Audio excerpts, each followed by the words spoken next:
Transplanting some starter plants from my friend Josh's farm. And if you want to see the talk, when I went to his farm, he gave me this amazing tote of soil and a bunch of starters here. So what I'm doing is transplanting them with compost and whatnot.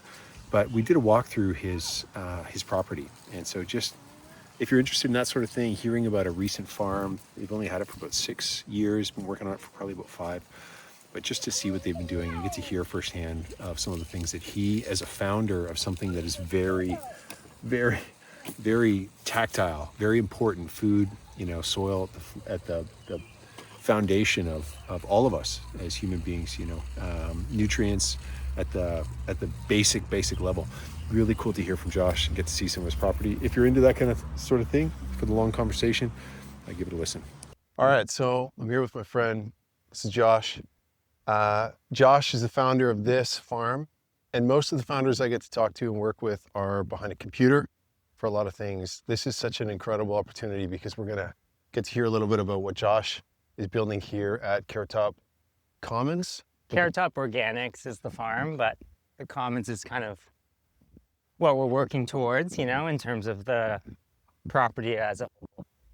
Carrot Top Organics is more the farm and the vegetables, and the Commons is some of the other things we're working on, event space, disc golf course. Yeah. Awesome. So we're getting some starter plants for our backyard garden and some soil. Yes. Oh, right. This was for soil. That's why I was here. We can Right, do right. that We'll leave that there. Yeah, the yeah. other way. Okay. So this greenhouse, I remember when this went up. Yeah. This went up, how long have you guys been here? 2022, this went up, I think. Had this for 4 years, 3 years. I think this is our 4th season growing in here. Yeah. So, and like the name, organic. So here's a couple of things that have stood out to me with Josh. Josh, back a few years back, just with Sarah and I helping out a little bit with the local market, just blew our mind when it came to understanding local food systems, the importance of soil, the nutrient from the soil up, how nutrients are what ends up in the food that we're eating. And then just seeing the way that they build, like seeing all the stages of what's done. So much of it is carried over in my understanding of seeing how the work that goes into building something. And I feel like farms and farming are one of those things that is just, there's so many metaphors in life, but it's also at the foundation of so many important things. Yeah. Yeah. Well, we definitely focus a lot on the soil here, and it's kind of, I always talk about it as like our secret to success. People are like, how are your vegetables so good? It's like, well, I buy good compost and I work a lot on my soil, and that's really kind of like a piece of infrastructure in a way, like a greenhouse. It's more like a biological infrastructure that we have to work on in order to grow good crops. So yeah, so you can see here, we're kind of in the transition stage where we got some of like the overwintered spinach there. That's starting to go up to seed, and then we have some of our overwintered carrots that we're just harvesting, and then some new radishes and beet greens and turnips, some cilantro, some lettuce. So yeah, with this greenhouse, we're able to grow year round. So all winter, we're producing spinach, cilantro, salad mix. And just for context, if someone's seeing this and isn't familiar with this area, our winters are so cold. Yeah. Like, I mean, hitting minus 40 Celsius. Basically, I think we, with one wind chill at one point, we hit where Fahrenheit and Celsius meet. Right. There was one night, which is like minus, like, I think it's minus 20 or something. It's so crazy. Yeah. But so you got to understand, like, keeping this stuff alive, you're covering it. Yeah, no heat, just the sun. So the trick with this stuff is that you're choosing varieties that are super cold hardy and that can actually freeze. So a lot of these varieties can freeze at night, no problem, as long as their root systems aren't frozen. So the ground never freezes in here, and each day when the sun comes out, you could have a sunny day in the winter that's minus 20 outside, but it would be plus 20 inside, just with the sun going through the plastic. So as long as the plants get that sunny day and grow a little bit each day through the winter, they'll survive and keep producing. Mind you, production slows down in January in those temperatures, but November, December, March, April, and even end of February, we're producing a lot of greens out of here. So one of the things that I was kind of ignorant on years ago, and I don't mean that in like a weird way, I mean just naturally just didn't understand or just had never really thought about it, was how important it is to have a local food system, a strong local food system, because someone might look and be like, why go through all that hassle to keep stuff alive in the winter if you can just go to the grocery store and buy a bag of spinach or carrots Right, or yeah. whatever. And so that was one of the things that really stood out to me, was explaining how important it is, because if supply chains break down or there's geopolitical unrest, or you go through a season, God forbid, where it's much more difficult to be able to get certain supplies, it's good to have at least some portion of your food system be self-sufficient. Yeah, and I would add to that, the food just tastes better, the greens we grow in the winter, our customers are constantly just saying like, why do these greens taste so good? And I'm like, well, because they're growing in the cold, which kind of flavors them, and because we have really good soil. And so yeah, I think that's a missing selling point in the local food system that I'm always arguing. It's like local food just tastes better, like Yeah. generally. Yeah. And organic food too tastes better. It's more nutrient-rich, has more sugars, which we actually can measure through a brick scale, so we can tell the sugar content of our food. That also affects its storageability. So you want your carrots in the fall to have a certain sugar level, and that means they're going to store longer. So like with our storage carrots, I still have some from that I harvested at the end of October last year that I'm still eating right now in the end of May, right? So And yeah. so I don't even like parsnips. You dropped off parsnips Oh, I did. last time Yeah. before Yeah, you guys right. went. That probably like a month and a half ago. Yeah. We pulled them out this past week, and I was making soup. I was like, oh, I found these in here. I don't even like them. I didn't even peel them. I just washed them. I snapped off a piece. It was crisp. It snapped off. I ate it. It was so incredible. Right, sweet. And Yeah. I realized in that moment, it's like, oh, maybe I do actually like You just had another parsnips. good parsnip. Yeah. It was absolutely That's phenomenal. awesome. So That's great. to have something that would be how many months? Like 4 or 5 months? Since Yeah, harvest? so November, December, January, February, March, April, May, 7 months. Yeah. 7 months storage. Yeah. That's And wild. I think like if I could store them even longer. Like I've heard of farmers with the right temperatures in their root cellar and coolers storing carrots into July. That is And wild. they just taste better. Like even I have my greenhouse carrots now, but I find the storage ones taste better Yeah. because over the winter the flavors almost like concentrate like a fine wine, Yeah, and yeah, like yeah, I they think get so. better and they stay crispy. Yeah. Um, So I was also going to say the other reason too is because our food generally in a crisis or when if the world economy is going to shit will stay stable price, right? Because we're not, especially organic, I'm not dependent on fertilizer, not dependent on shipping and trucking as much. So my prices are much more stable during the ebbs and flows in a world economy. So I think that's something to consider. But I think it's what's important there is to realize like, okay, when food is cheap again, because maybe things stabilize, keep supporting your local farmer, even though maybe that food's now cheaper. Like right now at the grocery store, I think I'm actually comparable to a lot of definitely organic and even some non-organic stuff. But the important thing is to keep supporting your local farmers, even when that food gets cheaper again, if that ever happens. So that we can, remain resilient and strong. really good point. So you started all these from seed? Yeah, that's celeriac. I still have celeriac in the root cellar that I'm still selling and eating, and that's, this is when I started them last year. I got lots of parsleys, tomatoes, celery, basil, and then we do a lot of brassicas, broccolis, cauliflowers. We do a lot of fennel, lettuces. Sweet. So this is our kind of wash and pack area. Everything we harvest from the fields comes in here, gets washed, gets dried. I just bought a salad spinner, which has revolutionized my system, saved me lots of hours, which is really nice. I'm going to mention this. So Josh doesn't really, maybe wouldn't brag on himself the way that I might. When they got their farm only, how many years ago did you say? Like 6 years 6 ago. years ago. This was just a really old barn. So when, most of the times on the conversations that I'm in, I see people talking about building stuff. A lot of it's digital. There's infrastructure, there's teams, et cetera. It's been so amazing to see like the real world, building and like piece by piece adding building Yeah. systems from electricity to the concrete to the working with old stone foundations and seeing all that stuff to come together. I think it's so remarkable, and I feel like it's such a beautiful thing when you see the old world kind of being restored and being used with like whether new tools, techniques or practices or whatever. So I think it's phenomenal to see. But the cellar, the power's off right now. Yeah. 'Cause Let's the go. guys are Let's go. working on I'll it. show you the top barn where we had that party and events and stuff.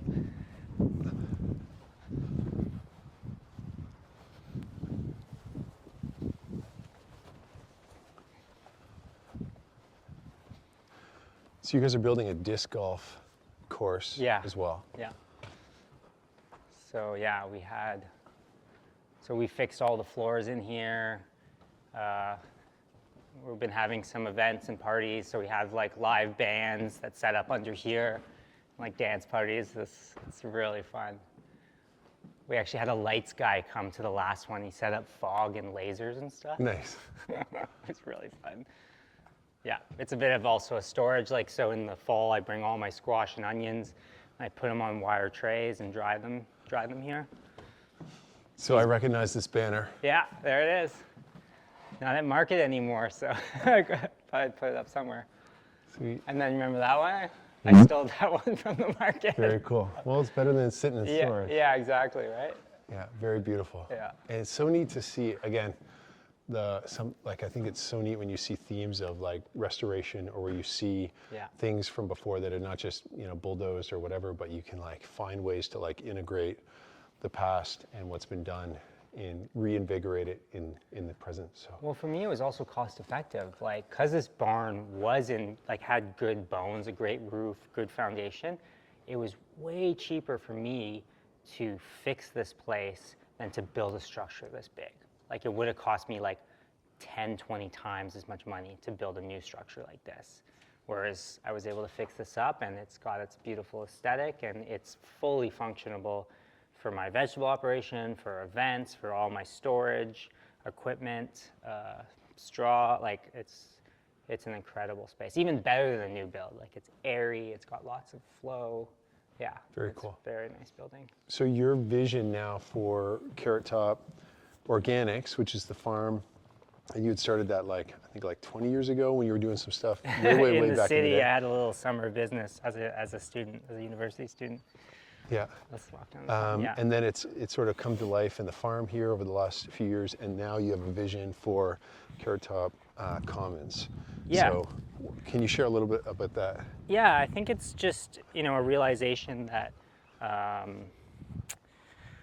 farms are kind of community projects. So it's not just like one farmer managing the land or, one business. It's, one of the ways I've made this property work is by inviting other businesses, other people to share kind of in the, the benefit and the work. So I have like one woman who does flowers and rents and things.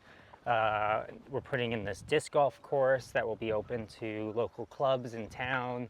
We're looking to do some like events, renting it out for, maybe weddings one day, I don't know, but definitely some, we have our first event booked this fall here. Yeah, so just, the Commons is just about like really highlighting the property as a whole, and like Carrot Top Organics, the vegetables is just like one part of that whole. So it's like pulling in all the different, oh, that's a big gardener snake there. You can kind of see the grass wrestling. Oh yeah. You see it? Yeah. It's a big one, eh? Yeah. you're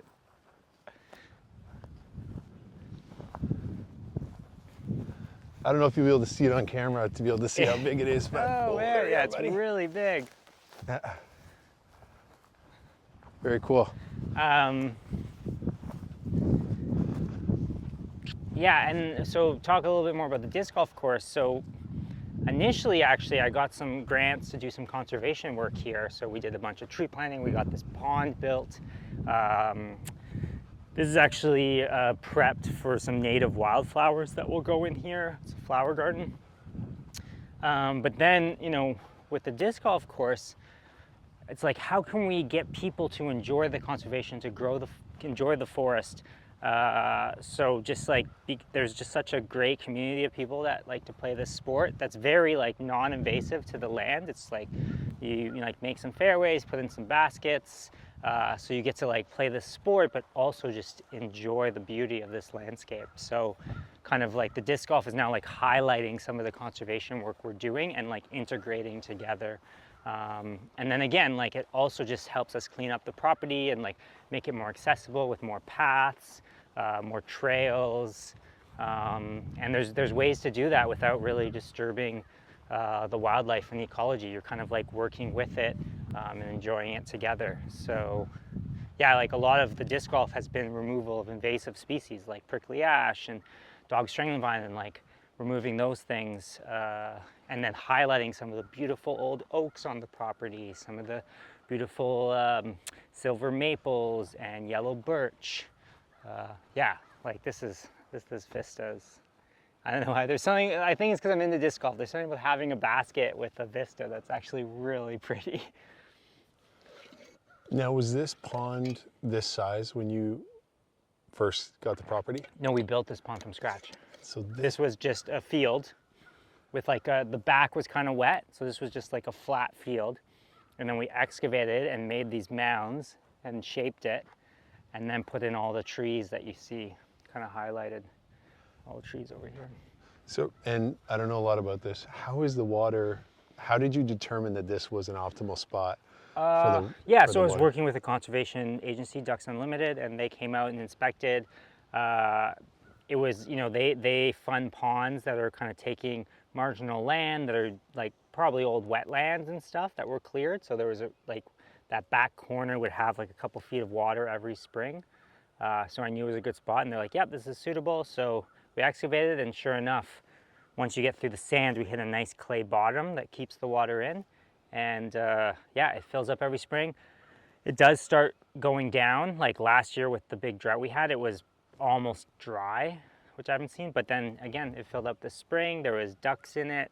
There's lots of frogs. You can actually sometimes see the last couple of years, there was just so many tadpoles. I don't know. Oh, there's a few water bugs. Yeah, not as many tadpoles. They might be all frogs now. But yeah, there was one year that it was just like like millions of tadpoles everywhere. It's so clear, the water. Yeah, it's surprisingly clean.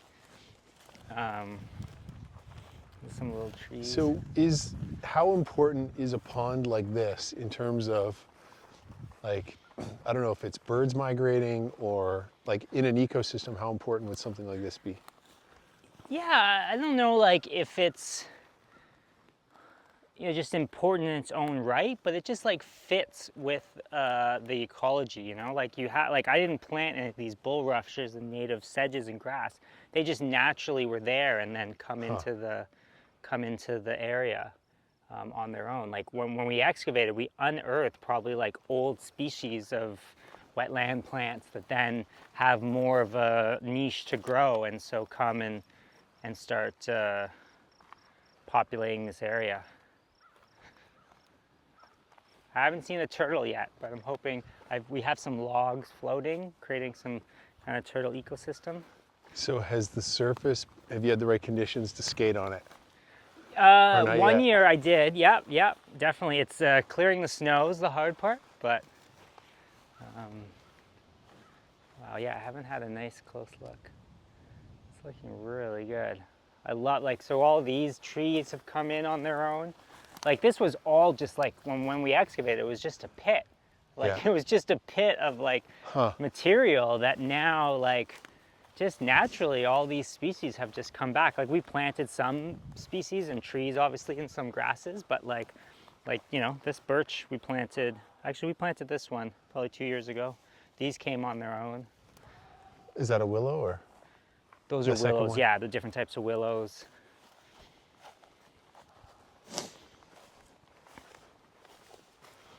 Wow, yeah, loving seeing all these species. And we're really lucky here, there's very few invasive species actually. Like there's not a lot of dog strangling vine, not a lot of poison ivy. And I think it's because it's been kind of a wild property. It hasn't been that developed over the years. So it's kind of, nature's really done its thing. Very cool. Yeah, here's a little, we can sneak into the forest part of the course in here. Might get buggy quick.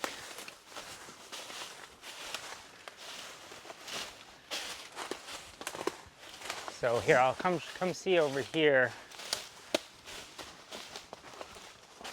Hi, Hockley. Oh.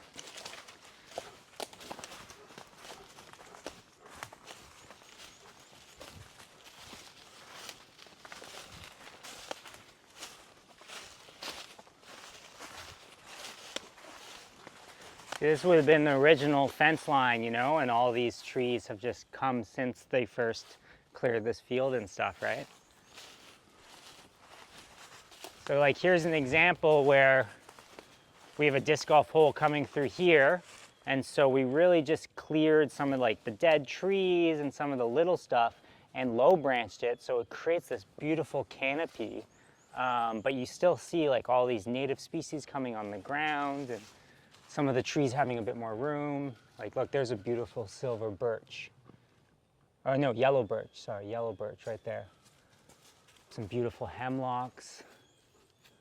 What's that one? I don't even know, that big one there. Anyways, it's really cool, like, just to think like you can do some trimming and cutting in the forest to make some trails and pathways with, and actually kind of, I think, benefit it in the long term, you know? Not overly, it's not like clear cutting, but like kind of managing it, working with it. Yeah, we're gonna like open up this too a little, like there's a lot of storm damage cleanup, so you'll, as you're coming up here, the course, you'll like have this vista of the house and the greenhouses and the whole farm through there with this like fence, old fence.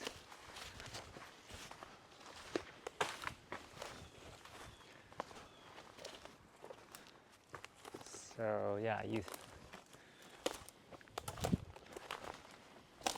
So have you partnered with anyone in the disc golf space for this? Or? Yes, exactly, yeah. So I'm a part of a club in town that's a big supporter of this course coming in, and then one of those guys who's a course designer, who's designed a bunch of courses in the area, is built this one.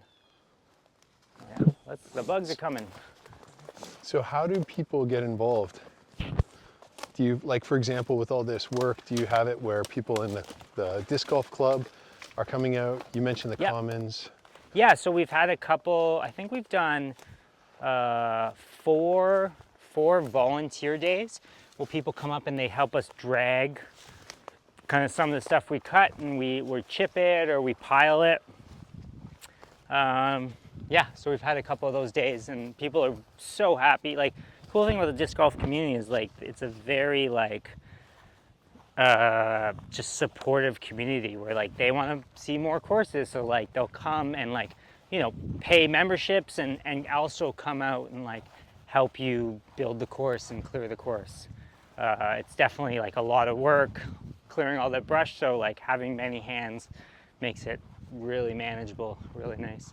There's a nice little basket there too, you can see just on the other side of that fence. I don't know if you can see it through there in the cedars. Nice.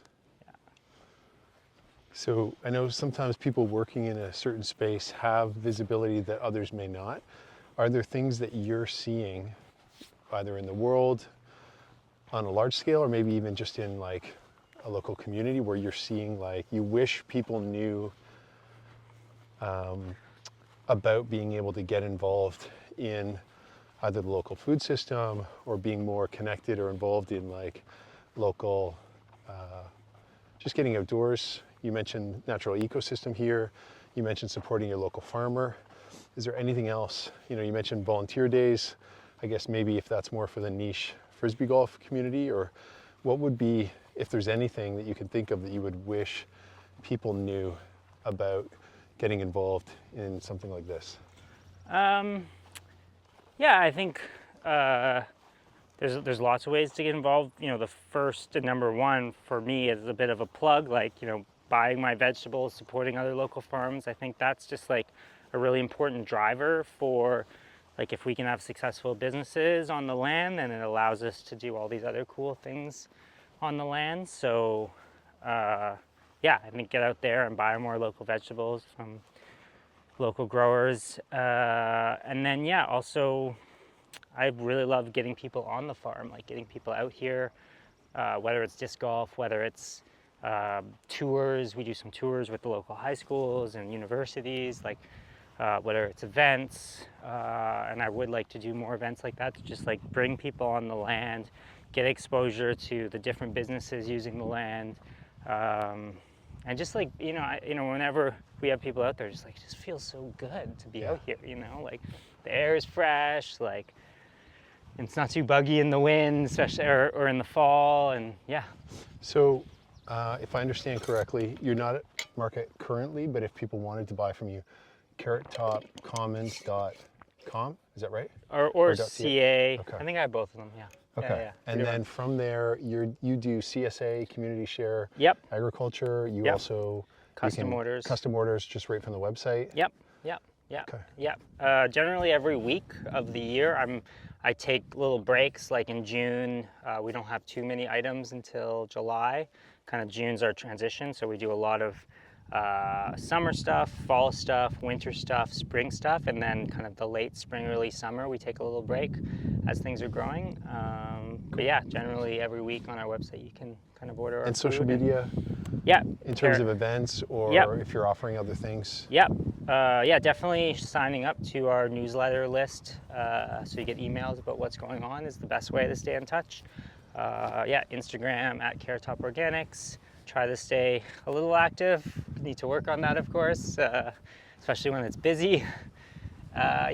Cool. Yeah. Awesome. Well, Josh, thank you so much. Yeah, man. I feel like, I know I mentioned it before, I feel like a fanboy of like farming and agriculture after what we saw back in like 2018 or so. Yeah, at the markets. But it's so important. And all the parallels, man, I feel like a lot of that grit and the spirit that I see with some of the founders that I really appreciate and see what they're building. I see so many parallels, and I just feel like these two worlds don't have to be mutually exclusive. They can be complementary. In fact, I think the more plugged in tech community world realizes how important the unplugged organic world is, I think the better the world will be. Totally. I think we should use those tools to kind of level the playing field. I think there's a real opportunity for small businesses in general, and definitely small farms, to take advantage of the newer technology come out to benefit our businesses and our farms. So yeah, and I think you can do that without sacrificing the kind of ethos of philosophy of organic and sustainable and ecological. So I think there's a way to kind of bring those things together, Awesome. Yeah. Cool. Cool. Well, thank you. Yeah, man. Good conversation. Yeah. Thanks, Caleb. Sweet.